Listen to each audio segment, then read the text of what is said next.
Hello बच्चों, welcome to my academy. बच्चों यहाँ पर आपके सामने एक सिस्टम है। इसमें अगर आप देखें तो 2 केजी और 6 केजी के ब्लॉक्स हैं जिनको एक स्ट्रिंग से हमने कनेक्ट कर रखा है एक पुली के थ्रू, और इस पुली को हमने एक स्ट्रिंग के थ्रू एक सपोर्ट से सस्पेंड कर रखा है। क्या फाइंड करना है अपने को? यहाँ पर हमें फाइंड करना है कि जो 2 केजी का ब्लॉक है बच्चों, जैसे ही हम इस सिस्टम को रिलीज कर देंगे, ध्यान दीजिएगा, रिलीज कर देंगे, सब कुछ रेस्ट में था पहले, और जैसे ही हमने सिस्टम को यहां से रिलीज किया, क्या होगा? मोशन स्टार्ट हो जाएगा।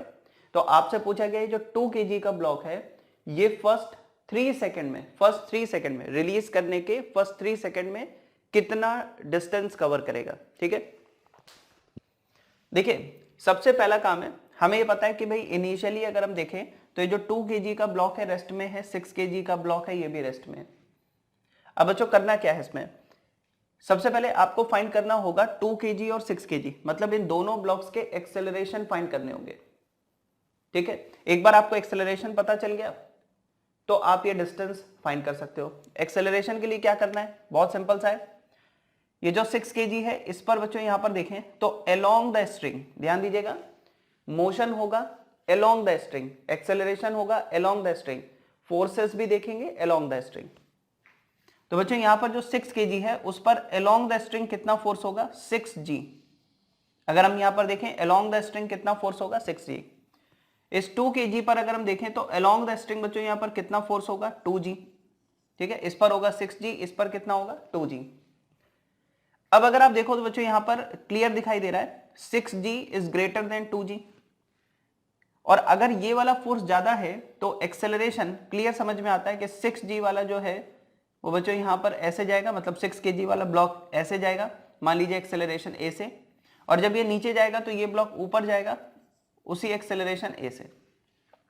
ठीक है, सबसे पहला काम क्या है? इस पर फोर्स देख लिया, तो इस पर अलोंग द स्ट्रिंग कितना है? 6G। इस पर अलोंग द स्ट्रिंग कितना है? 2G। हमें पता चला 6G ग्रेटर देन 2G, इसका मतलब ये वाला ब्लॉक बच्चों डाउनवर्ड डायरेक्शन में एक्सेलरेट करेगा या अपर डायरेक्शन में।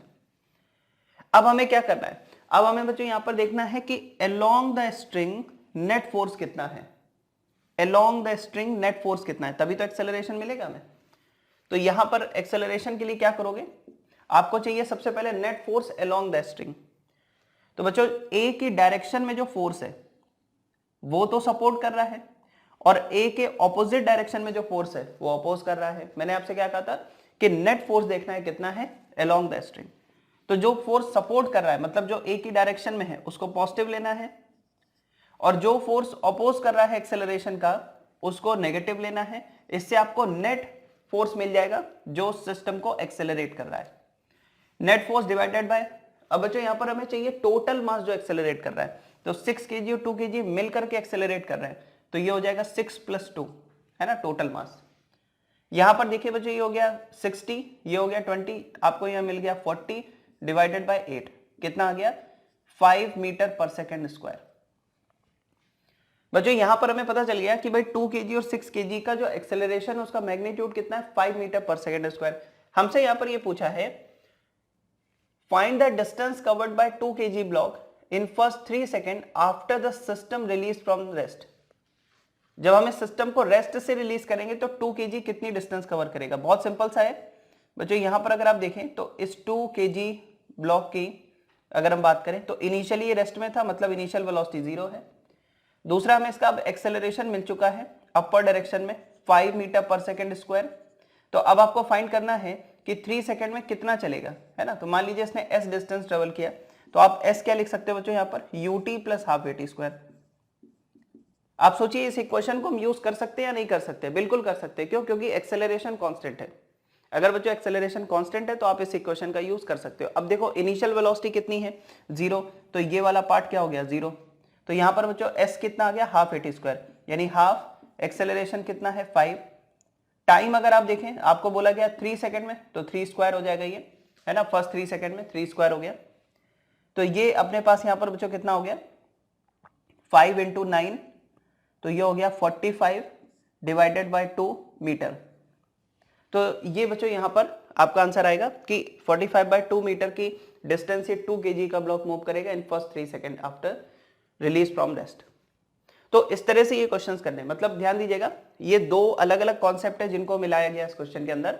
पहले तो आपको एक्सेलरेशन फाइंड कर लेना है, एक बार एक्सेलरेशन मिल गया तो फिर जितने भी आपने मोशन इन स्ट्रेट लाइन में पढ़ रखे हैं उनसे रिलेटेड क्वेश्चंस आपसे पूछे जा सकते हैं, बट एक्सेलरेशन बहुत केयरफुली सॉल्व करना है, ठीक है। चलिए आगे बढ़ते हैं।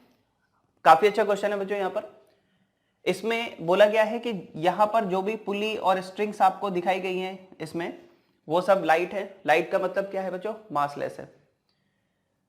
क्या बोला गया है? If the block of mass m1 always remain at rest.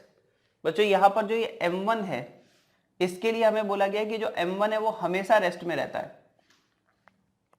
मतलब इस सिस्टम को अगर हम रिलीज कर दें फिर भी m1 हमेशा रेस्ट में रहता है। जरा इसके बारे में सोचिए कि बच्चों ये अभी रेस्ट में और हमेशा रेस्ट में रहेगा।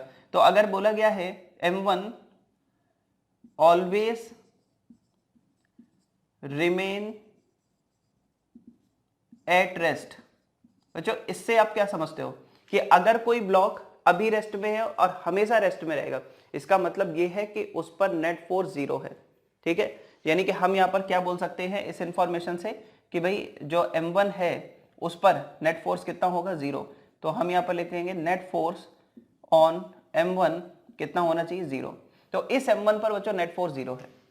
अच्छा, इससे एक और आप देखें तो बेनिफिट होगा, जब ये m1 मूव नहीं करेगा, ध्यान से समझना, अगर बच्चों m1 रेस्ट में है तो ये स्ट्रिंग भी रेस्ट में होगी और ये वाली स्ट्रिंग भी रेस्ट में होगी, तो बच्चों ये पुली भी रेस्ट में होगी।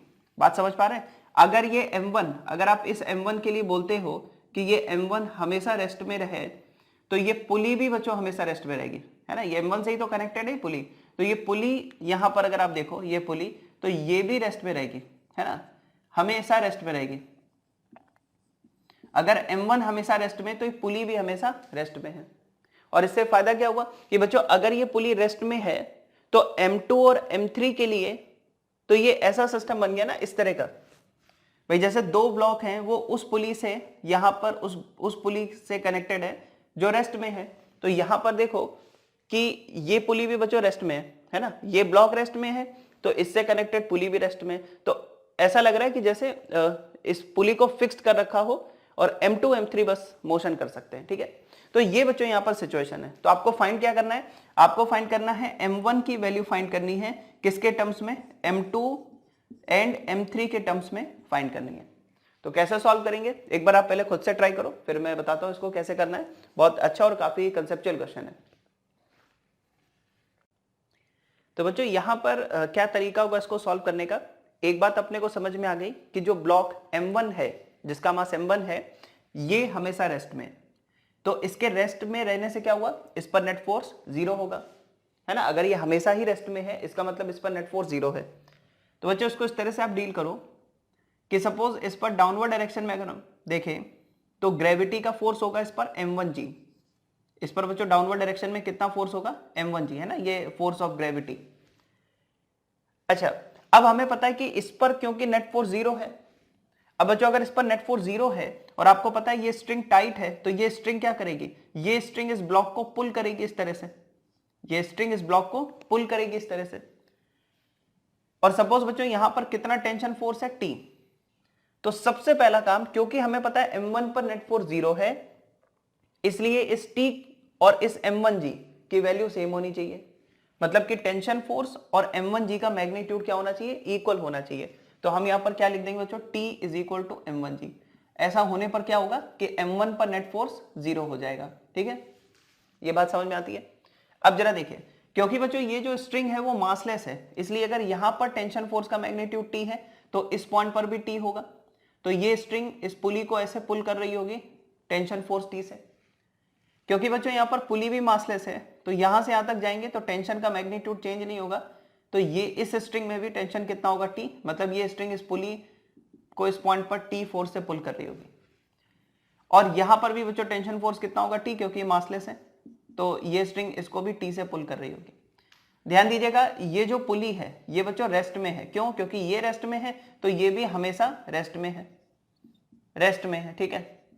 और अगर ये हमेशा ही रेस्ट में है तो ऐसा लगेगा किसी ने इसको फिक्स कर दिया है, ठीक है, फिक्स्ड पुली है। और बच्चों फिक्स्ड पुली से अगर दो ब्लॉक कनेक्ट हो तो उसका पूरा केस हमें पता है। अच्छा ध्यान से समझे, बच्चों ये हमेशा रेस्ट में रहेगी, साथ ही साथ ये मासलेस है। आपको ये भी पता है कि जितनी भी पुली है यहां पर उनका मास कितना है, 0। और बच्चों अगर इस पुली का मास 0 है, ठीक है, तो मैंने आपको बताया था अगर किसी भी ऑब्जेक्ट का मास 0 है तो उस पर नेट फोर्स कितना होता है, 0। मतलब अगर इस पुली का मास 0 है तो इस पुली पर भी नेट फोर्स कितना होगा, 0 होगा। तो नेट फोर्स ऑन पुली 0 कर देना है। तो जरा बच्चों समझना, अगर इस पर अपर डायरेक्शन में टी का फोर्स है तो इस पर डाउनवर्ड डायरेक्शन में भी टी का फोर्स होना चाहिए। अच्छा, तो इसको समझेंगे कैसे, जरा देखो। सबसे पहले ये वाली जो स्ट्रिंग है ये बच्चों कैसी है, मासलेस है, और पुली भी मासलेस है। तो इस स्ट्रिंग में टेंशन सब जगह सेम होगा, टेंशन सब जगह सेम होगा। तो करना क्या चाहिए हमें भाई, देखो हमें पता है ये जो स्ट्रिंग है ये इस पॉइंट पर पुली को डाउनवर्ड डायरेक्शन में पुल कर रही होगी, यहां जो स्ट्रिंग है ये भी पुली को डाउनवर्ड डायरेक्शन में पुल कर रही होगी, इक्वल फोर्स से पुल कर रही होगी। और ऐसे होना चाहिए कि जितना इस पर अपवर्ड फोर्स है उतना ही इस पर नेट डाउनवर्ड फोर्स हो, तभी तो नेट फोर्स 0 होगा। तो क्या कर सकते हैं कि भाई अगर ऊपर टी है तो नीचे भी टी होना चाहिए, और दोनों में इक्वल है तो आधा आधा डिवाइड कर दीजिए, t/2 t/2। मतलब कि इन दोनों, आप ये कह सकते हो इस स्ट्रिंग में टेंशन फोर्स कितना होगा, t/2। मतलब ये वाली जो स्ट्रिंग है इस पॉइंट पर t/2 से पुल करेगी, ये स्ट्रिंग भी इस पॉइंट पर t/2 से पुल करेगी। तो नेट फोर्स नीचे की ओर क्या हो गया, t, ऊपर की ओर t कैंसिल हो जाएगा, नेट फोर्स 0। मतलब जो इस स्ट्रिंग में टेंशन जो है वो कितना है, t/2। मतलब ये स्ट्रिंग इस ब्लॉक को भी कितने से पुल कर रही होगी, t/2 से, इस ब्लॉक को भी कितने से पुल कर रही होगी, t/2 से। तो ये पूरी कहानी थी। अच्छा, अगर आप देखें तो क्या m2 m3 भी रेस्ट में होंगे, नहीं, ऐसा कुछ नहीं है। हो सकता है कि m2 बच्चों अपर डायरेक्शन में किसी एक्सेलरेशन a से जा रहा हो, तो क्योंकि ये रेस्ट में है तो ये अगर a से ऊपर जाएगा तो ये a से नीचे आएगा, है ना। ये भी हो सकता है ये a से ऊपर जा रहा हो, ये a से नीचे आ रहा हो, तो एक्सेलरेट करेंगे। हमें क्वेश्चन में सिर्फ ये बोला गया कि m1 रेस्ट में, हमें क्वेश्चन में क्या बोला गया, m1 रेस्ट में, ये एक्सेलरेट कर सकते हैं, लेकिन ये फिक्स्ड है। अब बच्चों याद करिए, और ये चीज मैंने आपको बताई थी, क्योंकि ये जो पुली है वो रेस्ट में है, तो आपको ऐसा लगना चाहिए कि ये केस बिल्कुल ऐसा है कि जैसे ये पुली रेस्ट में है, तो क्या मैं अज्यूम नहीं कर सकता कि पुली रेस्ट में मतलब फिक्स्ड है। और अगर ये पुली फिक्स्ड है और ये केस ऐसा बन गया कि यहां पर एक m2 है और यहां पर क्या है बच्चों, m3 है, ऐसा ही तो बन गया भाई। अगर फिक्स्ड है तो इधर से हमें मतलब ही नहीं है, अगर ये फिक्स है तो ये बिल्कुल अलग सा सिस्टम लग रहा है, ऐसा है m2 m3 और ये फिक्स्ड है। तो हमें ये पता है कि बच्चों यहां पर टेंशन फोर्स कितना होता था, इस स्ट्रिंग में टेंशन फोर्स कितना होता था, याद करिए क्या होता था, 2 ब्लॉक्स का जो मास है उनका प्रोडक्ट डिवाइडेड बाय उनका सम, ऐसे ही तो लिखते थे, इनटू जी, है ना, यही तो होता था टेंशन फोर्स। ये बच्चों मैंने आपको बताया था कि अगर m1 m2 दो ब्लॉक्स हैं, एक स्ट्रिंग से कनेक्ट है, पुली फिक्स्ड है, तो स्ट्रिंग में टेंशन कितना होता है, 2m1 m2 bye m1 plus m2 into g. तो वही चीज यहां पर है कि अगर ये पुली फिक्स्ड है और ये दोनों ब्लॉक एक्सेलरेट कर रहे हैं इस तरह से, तो इस स्ट्रिंग में या इस स्ट्रिंग में टेंशन फोर्स कितना होगा, 2m2 m3 divided by m2 plus m3 into g. तो डायरेक्टली आप क्या कर सकते हो कि इस स्ट्रिंग में जो टेंशन है t/2 उसको इसके साथ इक्वेट कर दीजिए। तो हम यहां पर क्या लिखेंगे बच्चों, t/2 is equal to 2m2 m3 divided by m2 plus m3 into g. काफी आसानी से आप सॉल्व कर सकते हो इस मेथड से। और रही बात बच्चों इस t की, तो t कितना है, m1g है, तो यहां लिख दीजिए m1g बाय 2, ये कितना हो गया 2m2 m3 divided by m2 plus m3 into g. बच्चों ये g से g कैंसिल हो गया, ठीक है। अब आप इसको इस तरह से भी देख सकते हो कि बच्चों यहां पर देखें ये इस तरफ ले आए तो m1 बाय 4, ठीक है, या फिर आप सीधे सीधे m1 लिख सकते हैं, आप यहां से m1 भी लिख सकते हैं। m1 कितना आएगा, 4m2 m3 divided by m2 plus m3, तो ये आपका आंसर होगा। आपको क्या पूछा गया था, m1 की वैल्यू बतानी है, m1 की वैल्यू फाइंड करनी थी m2 m3 के टर्म्स में, ऐसे लिख सकते हो। और बच्चों इसी को आप चाहे तो ऐसे भी लिख सकते हैं, जैसे इस 2 को मैं इधर ले जाऊं, ये हो गया 4, इस m1 को मैं नीचे ले जाऊं 4 बाय m1, और इस पूरे सिस्टम को इधर ले जाऊं, मतलब कि m2 plus m3 divided by m2 m3, ऐसे भी लिख सकते हैं ना इसको इधर, इसको इधर, और इसको अलग अलग कर दो, इसको अलग अलग कर दो। तो बच्चों दिस अपॉन दिस करोगे तो 1 बाय m3 आ जाएगा, दिस अपॉन दिस करोगे तो 1 बाय m2 आ जाएगा, और ये हो गया 4 बाय m1। तो आप इसको ऐसे भी लिख सकते हो, या हो सकता है बच्चों क्वेश्चन आपके सामने है, ऑप्शंस हो तो ऑप्शंस में इस तरह से लिखा हो। तो क्या है 4 बाय m1, 4 बाय m1 मतलब जो ब्लॉक रेस्ट में है उसके लिए 4 बाय वो ब्लॉक जो रेस्ट में उसका mass is equal to 1 by m2 plus 1 by m3, है ना। इस तरह से भी आप इसको लिख सकते हो। तो बहुत आसान क्वेश्चन है, बहुत आसान क्वेश्चन है। इसको आप अब एक बार मैं और ये बता रहा हूं अच्छे से आपको, ठीक है। तो अब आप दूसरे तरीके से इसको समझिए कि बच्चों यहां पर तरीका वही है, बस हम रिवर्स ऑर्डर में इसको समझेंगे। जैसे मान लीजिए बच्चों यहां पर एक ये पुली है, ठीक है, इसका मास m1 है, फिर यहां पर एक पुली है, और फिर यहां पर अगर आप देखें तो एक मास m2 है और यहां पर मास क्या है, m3 है। अभी अपने को क्या बोला गया, हमें ये बोला गया है कि इस ब्लॉक पर नेट फोर्स 0 है, ये ब्लॉक हमेशा रेस्ट में रहता है, ठीक है, बहुत बढ़िया। और अगर बच्चों ये रेस्ट में तो ये भी हमेशा रेस्ट में रहेगा। तो अब जरा यहीं से देखो, अगर ये पुली हमेशा रेस्ट में है तो क्या इन दोनों स्ट्रिंग्स में टेंशन फाइंड कर सकते हो? बिल्कुल फाइंड कर सकते हैं। क्या होगा, 2m2 m3 divided by m2 plus m3 into g. और बच्चों हमें पता है कि अगर यहां पर m1 g है, ठीक है, अब जरा देखो यहां पर टेंशन आपको पता चल गया। मान लीजिए यहां पर कुछ टेंशन है, यहां पर कुछ टेंशन है, तो बच्चों यहां पर और यहां पर कितना tension, 2m2 m3 by m2 plus m3 into g. तो इन दोनों टेंशन, अगर मान लो यहां पर कुछ टी डैश है या टी डैश है, तो बच्चों यहां क्या होगा, उसका डबल टेंशन होगा, तभी तो नेट फोर्सेस पर 0 होगा।